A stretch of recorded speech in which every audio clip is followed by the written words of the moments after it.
Sip. Oke. Eh, oke, terima kasih Mas Raymond udah hadir pada presentasi kali ini untuk membahas mengenai tugas data data data deep learning, deep learning mengenai diabetes prediction. Oke, mungkin kita bisa perkenalkan diri dulu. Mungkin bisa perkenalkan diri Mas Raymond. Baik, selamat siang semuanya. Perkenalkan saya Raymond.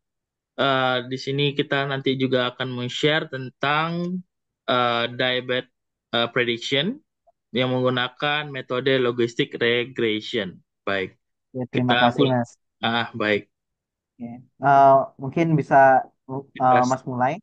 Oke, baik kita start ya. Jadi kembali lagi yang sebelumnya kita jelaskan bahwa di sini kita akan men-share presentasi kita berdua yang telah kita bahas, di mana judulnya adalah diabetes prediction yang menggunakan metode logistic regression, di mana kami adalah kelompok 4. Di sini ada dua Dan anggota, saya sendiri adalah Raymond dan Mas Krisna Aji Putra. Selanjutnya, di sini adalah slide bagian understanding data, di mana dataset ini berasal dari Nation Institute of Diabetes dan Digestive and Ginjal Disease, di mana tujuan dari dataset ini adalah untuk memprediksi secara diagnostik apakah pasien memiliki diabetes berdasarkan pengukuran diagnosis tertentu yang termasuk dalam dataset. Kemudian di sini adalah variabel di mana memiliki banyak variabel yang kita tahu. Yang pertama adalah pregnancy, adalah jumlah kehamilan, dan juga kedua adalah glucose, di mana adalah konsentrasi glukosa 2 jam dalam tes toleransi glukosa oral. Dan kemudian nomor tiga variabelnya adalah blood pressure, di mana adalah tekanan darah diastolik. Dan selanjutnya nomor 4 adalah skin thickness, di mana itulah ketebalan lipatan kulit. Dan selanjutnya adalah insulin, di mana adalah 2 jam serum insulin. BMI, indeks massa tubuh, berat dalam kilogram ataupun tinggi dalam meter. mili, dan diabetes pedigree function, di mana ada riwayat keturunan diabetes itu sendiri. Selanjutnya adalah age, bagian umur, dan terakhir ada variable outcome, di mana adalah kelas dalam kurung 0 atau 1, 268 dari 768 adalah 1, yang lain adalah 0. Selanjutnya, ini adalah data preparation.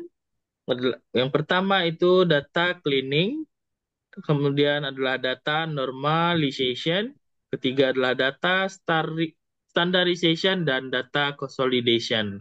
Selanjutnya nanti kita akan didengarkan oleh Masnya langsung, dilanjutin untuk data preparation di slide selanjutnya. Silakan Mas. Oke, terima kasih Mas sudah mengawali pembukaan presentasi kali ini. Nah, eh, inti dari inti dari presentasi kali ini itu adalah penerapan deep learning pada prediction di bidang kesehatan. Jadi untuk mempermudah dokter melakukan prediction mengenai positif diabetes apa tidak untuk pasien, kita dapat melakukan automation salah satunya menggunakan metode logistic regression. Logistic regression itu sendiri adalah salah satu metode deep learning, eh, salah satu metode machine learning yang digunakan untuk memprediksi nilai positif atau negatif dalam artian zero or one, eh, true or false.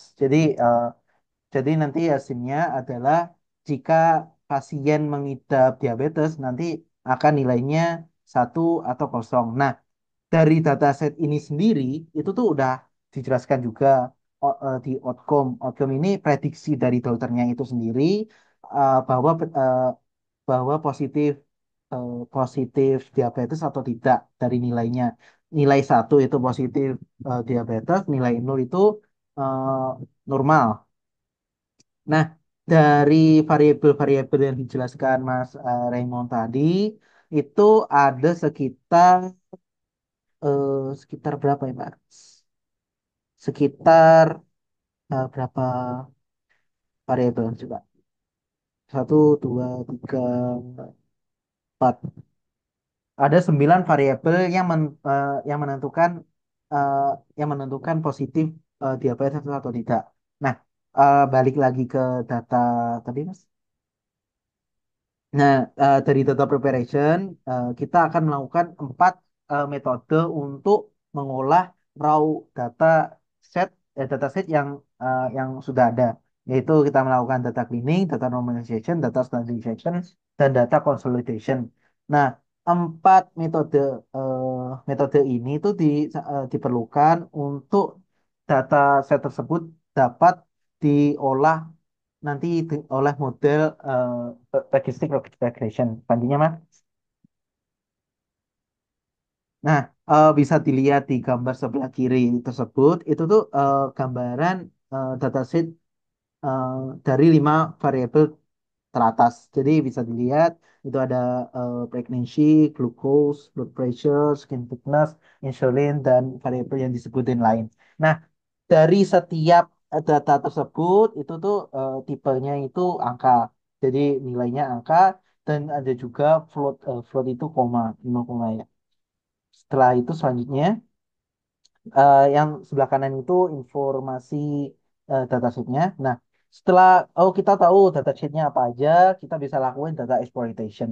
Data exploitation itu kita melakukan analisa data data setiap variabel yang ada. Jadi kita bisa nentuin, bisa lihat gambaran ringkasnya mengenai dataset yang ada. Nah, di sini kita bisa lihat jumlah wanita yang tu- eh, jumlah wanita dan pria yang ada pada datasheet tersebut. Ke yang kebanyakan nol karena data tersebut tercampur dengan laki-laki juga. Nah, setelah itu kadar glukosa bisa dilihat di sini, kadar glukosa normal itu sekitar 100. Nah, tapi ada nilai toleransinya, semisal 120 sampai 120, 130. Nah, di sini bisa kita lihat nilai tertingginya itu ada ada di kisaran 110, 120. Oke, selanjutnya Mas. Nah, setelah itu blood pressure, tekanan darah. Nah, salah satu indikatornya selain eh, kadar glukosa itu adalah tekanan darah. Jadi setiap orang yang menderita diabetes pasti punya tekanan darah yang lumayan tinggi.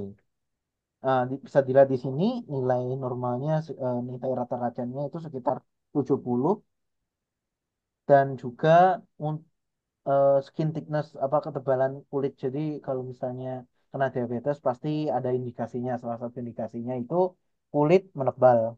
Nah, bisa dilihat di sini nilai normalnya itu adalah 0. Nol. Jadi semakin tinggi ketebalan kulit, semakin rentan eh, terkena diabetes. Oke, selanjutnya Mas. Selain variabel yang telah disebutkan sebelumnya, variabel yang lain adalah insulin. Jadi kadar insulin dalam darah menentukan nilai menentukan eh, menentukan apakah pasien tersebut terkena diabetes atau tidak. Yaitu BMI, BMI ini perbandingan antara berat badan dan tinggi badan. Bisa dilihat di sini nilai paling tinggi rata-ratanya adalah 35. Oke. Selanjutnya, Mas. Nah, bisa dilihat di sini diabetes degree function. Nah, ini variabel pelengkap dan juga umur. Nah, kebanyakan umur dataset yang ada di sini berumur sekitar 25 tahunan kebanyakan. Oke, selanjutnya Mas. Nah, data exploration adalah yang tadi saya sebutkan.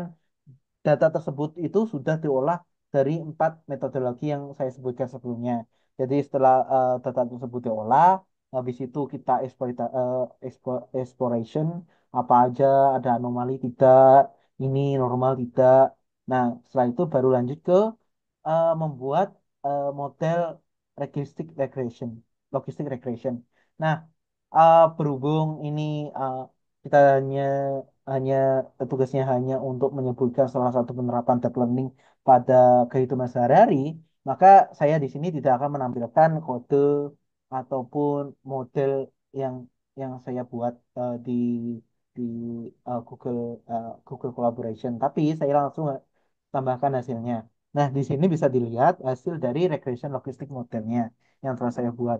Di sini bisa dilihat akurasi yang dimiliki oleh model itu sekitar 80%. Eh, tergolong tergolong cukup tidak akurat karena nilainya 80%. Nah, kalau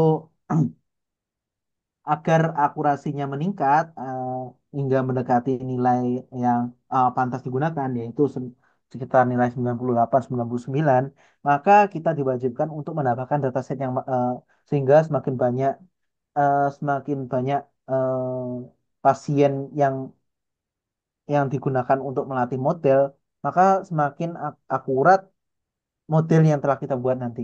Nah, di sini bisa kita lihat eh, hasil dari hasil dari testing modelnya.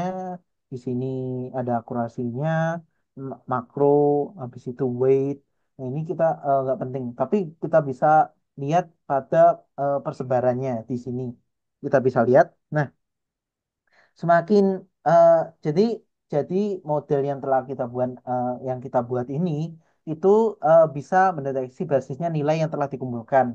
Jadi semakin tinggi eh, nilainya nilai hasilnya, misalnya ini 100 lebih, semakin semakin semakin gelap, maka semakin positif, semakin parah juga penyakit diabetes yang dideritanya. Jadi bisa dilihat di sini nilainya itu rata-rata yang terkena diabetes itu 118 nilai rata-rata orangnya itu positif, true positif. Habis itu false negatif, false positif itu ada 12 nilainya. Habis itu negatif positif itu ada 25. Negatif positif itu eh, kemungkinan kemungkinan positif tapi dengan nilai yang kecil. Oke. Habis itu false negatif. Nah, nilai eh, di sini eh, bisa dilihat semakin semakin eh, nah, nilai yang 37 ini true positif, negatif negatif ini adalah nilai asli. Jadi orang yang dengan nilai 37 ini kemungkinan akurasinya dia tidak terkena diabetes. Tapi kalau misalnya angkanya kurang, misalnya 12, 25, seperti di contoh ini, itu kemungkinan data yang dihasilkan kurang tepat atau data pasien ada yang kurang seperti itu. Jadi hasilnya tidak akurat. Tuh. Oke, selanjutnya Mas. Nah, kesimpulan dari model yang telah kita buat dari ini adalah logistic regression adalah salah satu metode machine learning yang efektif untuk memprediksi diabetes. Nah, meskipun udah ada variabelnya dari outcome berdasarkan berdasarkan variabel yang telah disampaikan sebelumnya. Oke, oke. Nah, metode ini itu cocok untuk digunakan untuk klasifikasi true or false atau klasifikasi biner karena memiliki kemampuan keberhasilan probabilitas hanya antara 0 atau 1. Jadi true or false. Yang diinterpretasikan dengan threshold biasanya 0,5. Jadi nilai netralnya 0,5 untuk memprediksi keberadaan diabetes pada pasien. Oke, selanjutnya Mas. Nah, lanjutan dari kesimpulannya dalam konteks dataset ini dengan pasien sekitar 768 sampel dapat diketahui bahwa 668 positif diabetes dan sisanya negatif. Nah, selain ini, logistic regression menawarkan interpretabilitas tinggi, memungkinkan identifikasi bobot atau nilai relatif pada setiap variabel model, seperti variabel yang telah disebutkan tadi, dengan menunjukkan pengaruh signifikan. Keberhasilan model tergantung pada kualitas data, banyak em, pasien dan valid dataset yang valid. Oke. Nah, model ini dapat digunakan untuk memprediksi memprediksi resiko diabetes, mendukung keputusan keputusan klinis, dan menginformasikan intervensi dini dengan potensi meningkatkan akurasi melalui teknik seperti regularisasi atau kombinasi dengan model lain jika diperlukan. Oke, eh, berikut kesimpulan dari kami kelompok 4 mengenai model yang telah dibuat mengenai metode eh, logistik regression sesuai dengan tugas yang telah disampaikan oleh Pak Catur. Oke, terima kasih Mas udah hadir pada eh, presentasi kali ini. Oke, jika ada kurangnya saya dan Mas Raymond mohon maaf.